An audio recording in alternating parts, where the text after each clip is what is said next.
बिस्मिल्लाहिर्रहमानिर्रहीम। Viewers, last lecture में हमने homogeneous system of linear equation solve किया और उसमें हमने ऐसा सिस्टम ऑफ इक्वेशन सॉल्व किया जिसमें number of equations number of unknowns के बराबर थी। यानी जितनी आपने अननोन्स वहाँ पे थे, जितने आपने अननोन्स की वैल्यूज़ मालूम करनी थी, इक्वेशंस की तादाद भी उतनी ही थी। यानी इसमें जब कोएफिशिएंट मैट्रिक्स बनती है तो उसके रोज़ और कॉलम्स की तादाद आपस में बराबर आती है, या यूँ कह दें कि वहाँ एक स्क्वायर मैट्रिक्स बनती है। जब नंबर ऑफ़ इक्वेशंस और नंबर ऑफ़ अननोन्स इक्वल हों तो कोएफिशिएंट मैट्रिक्स एक स्क्वायर मैट्रिक्स बनती है, उसका फिर डिटर्मिनेंट लिया जा सकता है। वहाँ नॉन ट्रिवियल सॉल्यूशन का जो कंडीशन थी वो क्या थी कि अगर उसका डिटर्मिनेंट ज़ीरो हो जाए तो नॉन ट्रिवियल सॉल्यूशन लाजमी एग्जिस्ट करेगा। अब एक थ्योरम है जिसमें नंबर ऑफ़ इक्वेशंस अगर less than the number of unknowns हों तो फिर नॉन ट्रिवियल सॉल्यूशन लाजमी एग्जिस्ट करेगा। इस सूरत में आप देखते हैं कि जो कोएफिशिएंट मैट्रिक्स है वो एक स्क्वायर मैट्रिक्स नहीं बनेगी और डिटर्मिनेंट उसका फिर फाइंड नहीं किया जा सकता। तो फिर आप वो जो कंडीशन लास्ट लेक्चर में हमने यूज़ की थी वो नहीं लग सकती। तो क्या क्या वो कह रहा है कि अगर इक्वेशंस की तादाद अननोन्स की तादाद से कम हो तो नॉन ट्रिवियल सॉल्यूशन लाजमी एग्जिस्ट करेगा। इस थ्योरम को अप्लाई करते हैं इस क्वेश्चन को सॉल्व करने के लिए। थ्योरम क्या है? अ homogeneous system of m linear equations in n unknowns always has a non-trivial solution if m is lesser than n। m क्या है? नंबर ऑफ इक्वेशंस, और n क्या है? Number of unknowns. Number of equations अगर number of unknown से laser हो तो non trivial solution exist करेगा।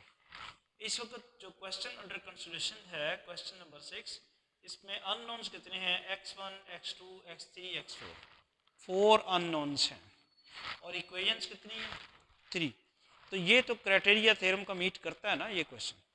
ये जो सिस्टम ऑफ लीनियर इक्वेशंस आया है ये इस क्राइटेरिया को मीट करता है। यानी इसकी इक्वेशंस की तादाद 3 है और अननोन्स की तादाद क्या है? 4। इसका नॉन ट्रिवियल सॉल्यूशन लाजमी एग्जिस्ट करेगा। अब हम चलते हैं नॉन ट्रिवियल सॉल्यूशन मालूम करने की तरफ। उसके लिए तरीका वही है जो कल हमने अप्लाई किया था, जो पिछले लेक्चर में हमने यूज़ किया था। वो क्या था कि आप इसकी ऑगमेंटेड मैट्रिक्स लिखें ए बी, जो कि इस वक्त क्या बनेगी? 2 7 2, फिर -3 1 8 एंड 4 -8 1 -1 9 -4 और उसके बाद 0 0, राइट साइड पे 0 है। तो ये आपके पास बनती है इसकी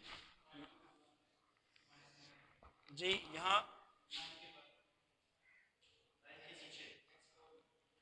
ये वाला, ये -1 है ना, x4 की ये गलती हो जाती है अक्सर। x4 था तो उसको 4 लिख दिया आपने, यानी मैंने, तो इसको ये गलती हो जाती है। पर फिर चेक कर लेते हैं कि जो आपके पास इक्वेशंस दी हुई है लीनियर इक्वेशंस, उनमें x1 का कोएफिशिएंट जो है उसका फर्स्ट कॉलम बनेगा 272। x2 के कोएफिशिएंट्स हैं -3 1 और 8, -3 1 और 8। x3 के कोएफिशिएंट्स हैं 4 -8 1 4 -8 1 और x4 के कोएफिशिएंट है -1 9 और -1। तो पूरे हो गए, ठीक है। और राइट साइड पे 0 0 हैं वो आपने लगा दिए। इसके बाद अगला काम क्या था? इसको एशेलन फॉर्म में कन्वर्ट करना है। क्या उसके लिए क्या तरीका कर है? यहाँ 1 लाना है और फिर उसके नीचे 0 लाने हैं। तो ज़रा आप स्ट्रेटजी बताएं कौन सा रो ऑपरेशन आप करेंगे तो ये काम हो सकता है जी। और पहले वो रो ऑपरेशन लिखेंगे हम और उसके बाद काम जी क्या करें? R1 को 4 से मल्टीप्लाई करें, -R2 करें, फिर क्या होगा? जिसको आपने मल्टीप्लाई कराना होता है ना उसको ही सबट्रैक्ट करना होता है। आप इसको 4 से मल्टीप्लाई करा के फिर इस R2 में से सबट्रैक्ट करेंगे तो -1 बनेगा, ठीक है। R1 minus 3 R1 minus 3R3, इसको 3 से मल्टीप्लाई करा के R1 से सब्ट्रैक्ट करें। अच्छा देखें, मैंने तो आपको यही बताया था और पहले भी एशेल फॉर्म में कन्वर्जन के लिए भी ज़रूरी तो यही होता है कि हम यहाँ 1 बनाएं और उसके नीचे 0 बनाएं। लेकिन अगर इस कॉलम में कहीं और आसानी से 1 बन रहा हो तो भी बनाया जा सकता है। पहले अगर कहीं और आसानी से 1 बनता है तो वहाँ 1 बना के हम रोज़ को इंटरचेंज कर देंगे। तो ज़रूरी तो नहीं कि आप इसी पे स्टिक हो जाए कि यही 1 बनाना है, जो कि इस वक्त मुश्किल लग रहा है बनना। तो आप किसी और जगह बना लें, जहाँ बना लें, यहाँ बना लें। तो अगर इस R1 यानी यहाँ बन सकता है बड़ी आसानी से, फिर आप यहाँ 1 बनाने के बाद रोज़ को इंटरचेंज कर दीजिएगा, ठीक है ना। तो यहाँ बड़ी आसानी से 1 बन सकता है। कैसे बन सकता है? इसको मैं 3 से अगर मल्टीप्लाई कराऊँ, जो कभी तक आप नहीं करवा रहे, 3 से मल्टीप्लाई कराऊँ 6 हो जाएगा, और फिर उसको 7 में से सब्ट्रैक्ट करूँ तो 1 बन जाएगा। और ये जो 1 यहाँ बना हुआ होगा उसको उठा के फिर ऊपर ले जाएंगे, रो चेंज कर देंगे तो वो भी मसला हल हो जाएगा हमारा। और दूसरी बात ये है कि इस जहाँ 1 बनाने के बाद जो 0 बनाना है यहाँ नीचे, तो अभी तो डायरेक्ट ही 0 बन रहा है तो बना लें। जो एशेलन फॉर्म में कन्वर्जन का तरीकाकार तो यही है कि यहाँ 1 बनाना है और उसके नीचे 0 बनाने। लेकिन अगर यहाँ 1 बनाना मुश्किल है तो आप कहीं और बना लें 1, उसको बाद में रो चेंज कर दीजिए। और दूसरी बात जो है, उसके नीचे 0 बनाना ही बनाना है, 1 बनाने के बाद ही बनाना है। तो 1 बनाने से पहले अगर 0 हो रहा है तो वो बना लें आप। पहले 0 हो रहा है, इस रो में से इसको सब्ट्रैक्ट कर दे तो 0 हो जाएगा। समझ आइए कि 1 कहीं और बन रहा है तो बना लेते हैं, और अगर 1 बनाने से पहले ही 0 आसानी से हो रहा है तो वो कम कर लेते हैं। तो अब पहला ऑपरेशन जो मैं लिखूंगा वो मैं लिखूंगा R2 माइनस 3R1। तो R1 बजाते खुद अब चेंज नहीं होगी, 2 माइनस 3 4 माइनस 1 0, R1 को चेंज नहीं होगी। अब R1 को 3 से मल्टीप्लाई करें और इसमें से सब्ट्रैक्ट करें, 3 से मल्टीप्लाई करेंगे 6 आ जाएगा, 7 माइनस 6 1। इसको 3 से मल्टीप्लाई करें माइनस 9, और 1 में से माइनस 9 सब्ट्रैक्ट करें तो 1 प्लस 9 क्या हो जाएगा? नहीं माइनस 8 नहीं ना हो जाएगा, 10 हो जाएगा ना। वो 9 बना हुआ है माइनस का, फिर उसको सब्ट्रैक्ट करेंगे प्लस 9 हो जाएगा, तो वो बन जाएगा 10। नहीं समझ आई? इसको माइनस 3 से मल्टीप्लाई किया, माइनस 9 बना। अब माइनस 9 को सब्ट्रैक्ट करना है तो वो प्लस 9 हो जाना है, 1 प्लस 9 10 हो जाना है। इसको 3 से मल्टीप्लाई कराया 12 हो गया, 12 को सब्ट्रैक्ट करना है इसमें से तो वो आ जाएगा माइनस 20। फिर इसको 3 से मल्टीप्लाई कराया माइनस 3, उसको सब्ट्रैक्ट किया तो 12, और ये 0 as it is.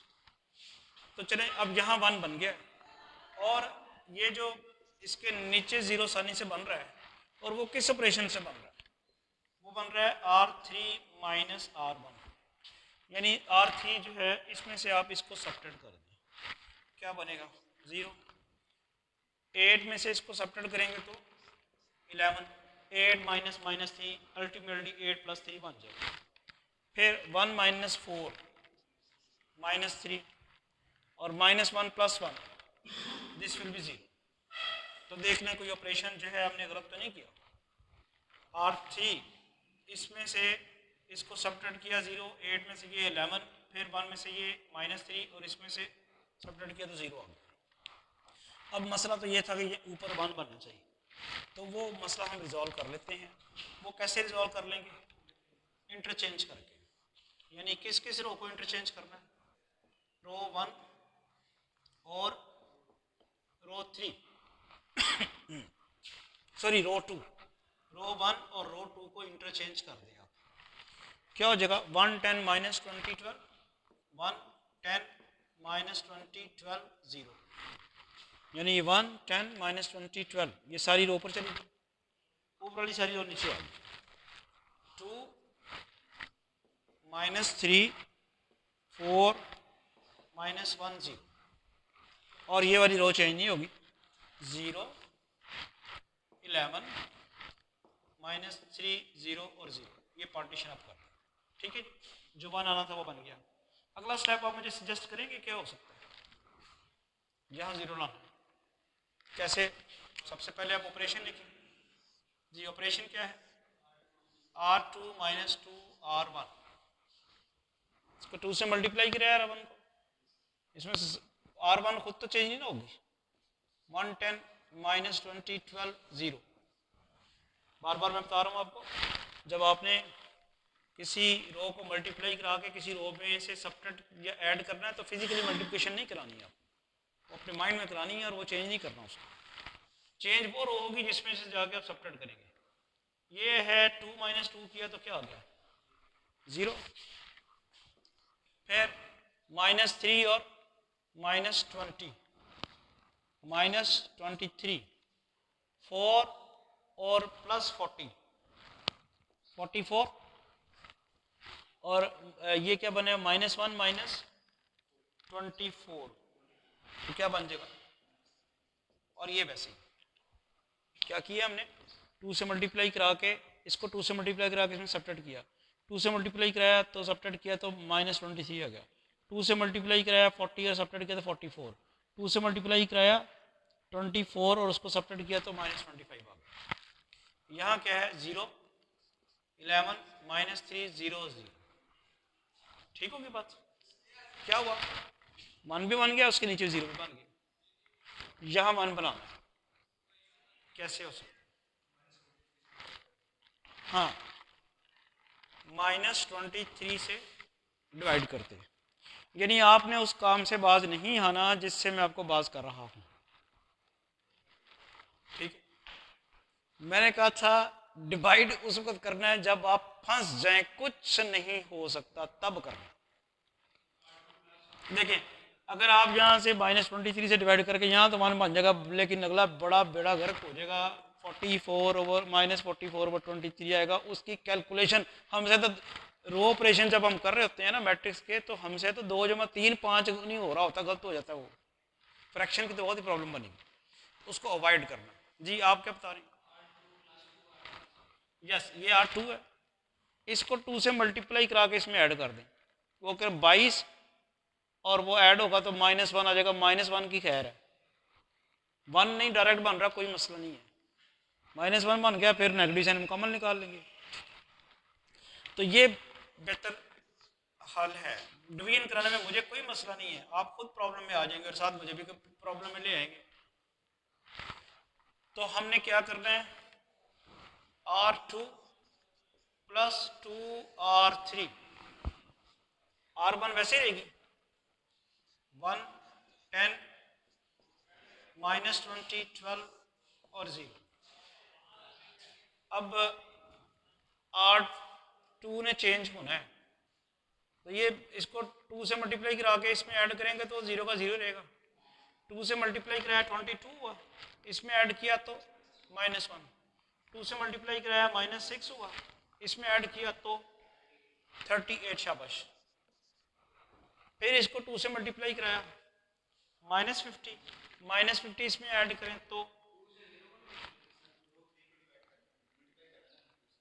Sorry R3 कर रहे हैं ना, तो फिर गलत कर रहे हैं। इसको करना है 0 को मल्टीप्लाई, तो फिर वैसे का वैसे ही रह जाएगा -25 और ये 0 का हो जाएगा। R3 को मल्टीप्लाई कर रहे हैं, 22 आया, उसको ऐड किया तो -1 आ गया। -6 आया, 2 से मल्टीप्लाई किया -6, उसको ऐड किया तो 38, इसको 2 से मल्टीप्लाई करा के दो। और third row as it is 0 11 -3 0 और 0। यहाँ 1 आना था, हमने नहीं आ सका, -1 आ गया, तो कोई इशू नहीं है उसका। क्या करें? -1 into row 2, first row as it is रहेगी 1 10 -20 12 0। इसको नेगेटिव साइन से जब मल्टीप्लाई कराया 0 1 -38 25 और 0। और ये वाली रो वैसे की वैसी 0 -3 0 और 0। जी अब ग्रेजुअली यहाँ 1 और इसके नीचे 0 बन चुके हैं, यहाँ 1 और इसके नीचे 0 बना, इसके नीचे थोड़ी आसानी से बन जाएगा। इसको 11 से मल्टीप्लाई करा के इसमें सब्ट्रैक्ट करेंगे। R3 - 11 R2, यानी आप क्या लिखेंगे, ऑपरेशन पहले लिख लें, R3 माइनस 11 R2। अब आप मेरी हेल्प करने के लिए कैलकुलेटर भी निकाल रहे हैं ताकि आप वर्किंग कर लें, मोबाइल से ही कर लें बेशक। इस जो ऑपरेशन मैंने लिखा है उसमें कौन सी रो चेंज होनी है, R3। R1 और R2 तो कोई खतरा नहीं है, वैसे ही लिख देते हैं जी। 1 10 माइनस 20 12 एंड 0। R2 को भी कोई खतरा नहीं है, 0 1 माइनस 38 25 और 0। हाँ जी, अब इसको 11 से मल्टीप्लाई कराया, 0 आ गया, इसमें से सब्ट्रैक्ट किया तो वो तो 0 का 0 ही रहा। 11 से मल्टीप्लाई कराया 11 आ गया, इसमें से सब्ट्रैक्ट किया तो 0। अब ये मैंने कहा था 38 को 11 से मल्टीप्लाई कराएं 418, उसमें से फिर 3 सब्ट्रैक्ट करें। 38 को 11 से मल्टीप्लाई कराया, वो कह रहे हैं 418 आया, और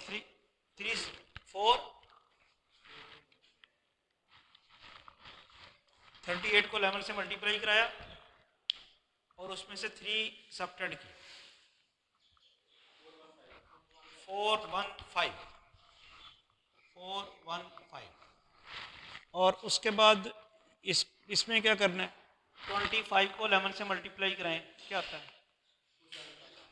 275, तो ये आ जाएगा माइनस 275 और यहाँ पे 0। तो हो गया, ये 1 उसके नीचे 0, ये 1 उसके नीचे 0। अब यहाँ 1 बनाना है, बनाए कैसे बनाएंगे, क्या स्ट्रेटजी है, ये 1 इसके नीचे 0 बन गया, ये 1 इसके नीचे 0 बन गया, अब यहाँ 1 कैसे बने,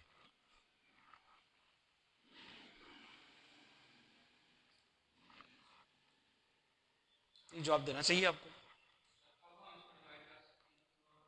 डिवाइड तो जब मर्जी कर सकते थे, जब उन्होंने कहा था डिवाइड कर लें, किस पे आपने कहा था डिवाइड कर लें, कोई -23 पे डिवाइड करना उन्होंने कहा था, तो डिवाइड करना गलत नहीं था, डिवाइड तो कर सकते थे हम, लेकिन करके हमने फंस जाना था।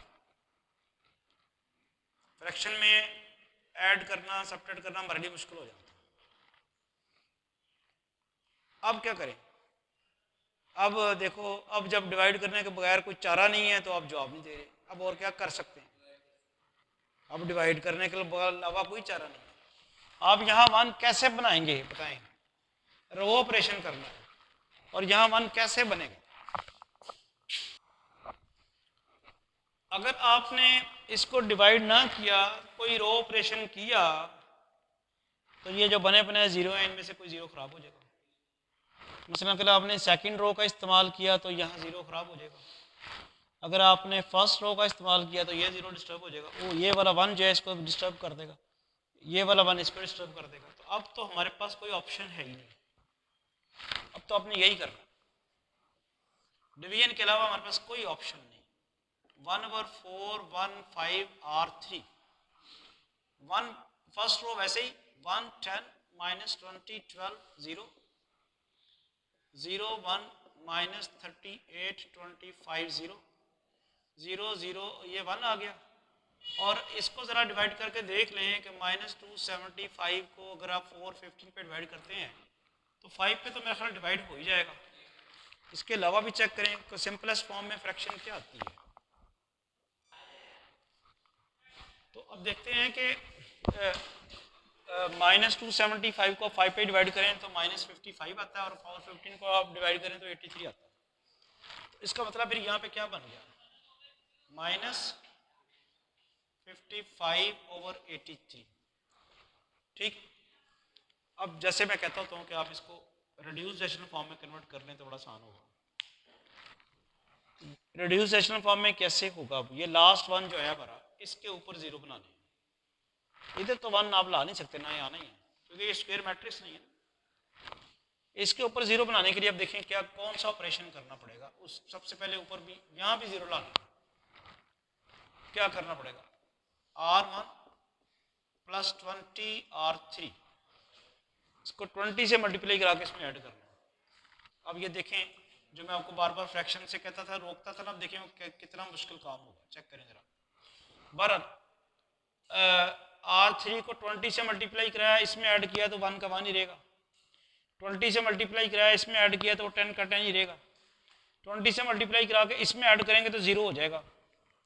अब इसको 20 से मल्टीप्लाई करा के इसमें ऐड करना है, यानी क्या होगा, मैं वर्किंग यहाँ पे करता हूँ। 12 और माइनस 55 इंटू 20 ओवर 83, यही करना, उसको 20 से मल्टीप्लाई करा के। तो ज़रा करके मुझे दें। अब ये बना 12 माइनस 555 इंटू 2 क्या हो जाएगा 110। आप खुद कर दें ज़रा मुझे, और 83, हाँ जी, 12 इंटू 83,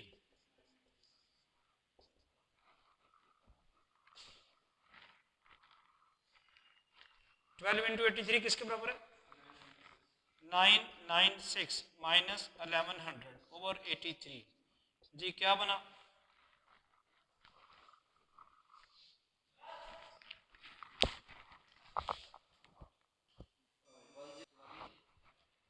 तो आप देखें हमें कितनी वर्किंग करनी पड़ी है सिर्फ एक डिवीजन करने करके। यानी इसको आपने 20 से मल्टीप्लाई करा के इसमें ऐड किया तो वो ये बना 12 माइनस 55 इंटू 20 ओवर 83। सारी वर्किंग की तो ये आया, क्या आया? माइनस 104 ओवर 83 और ये 0। एक सवाल आपके जहन में आता होगा कि जो मैं कहता हूँ कि इस 1 के ऊपर 0 बनाने हैं, तो क्यों नहीं पहले इस 1 के ऊपर 0 बना लेते? ये भी तो बनाना है ना, मैं बताता हूँ। इस 1 के ऊपर आप 0 बना लें, उसके बाद जब आप इस 1 के ऊपर 0 बनाएंगे वो फिर डिस्टर्ब होगा, यानी 2 दफा करना पड़ेगा ना ये एक फ्रैक्शन आपके पास। यानी आप चलें इस 1 के ऊपर आपने 0 बना लिया हुआ, पहले इस 1 के ऊपर 0 बनाने के लिए इसको किसी चीज से मल्टीप्लाई करा के इसमें ऐड वूड किया होगा ना। और जब आप इस 1 के ऊपर यहाँ 0 बनाएंगे तो वो काम आप इस वाला जो टर्म है ना, इसके ऊपर 2 दफा काम करना पड़ गया। कैसे 2 दफा काम करना पड़ गया? एक दफा उसको करना पड़ गया जब आप इसके ऊपर 0 बना रहे थे, तो आपको इसके ऊपर काम करना पड़ गया। एक दफा जब आप इसके ऊपर 0 बनाएंगे तो करना पड़ गया। लेकिन आप देखें, अगर आप पहले इसके ऊपर 0 बना लें तो जब आप इसके ऊपर 0 बनाएंगे, यानी इसके ऊपर आपने 0 बना चुके होंगे, इसके ऊपर भी आप 0 बना चुके होंगे, जब आप इसके ऊपर 0 बनाएंगे तो वो जो इसके ऊपर 2 दफा काम करना पड़ा था वो नहीं करना पड़ेगा, 0 बन चुके होंगे। क्लियर हुई बात? इसलिए मैं आपको कह रहा होता हूँ, सजेस्ट कर रहा होता हूँ कि पहले इसके ऊपर 0 बनाए ताकि डबल वर्किंग ना हो। अब डबल वर्किंग नहीं होगी।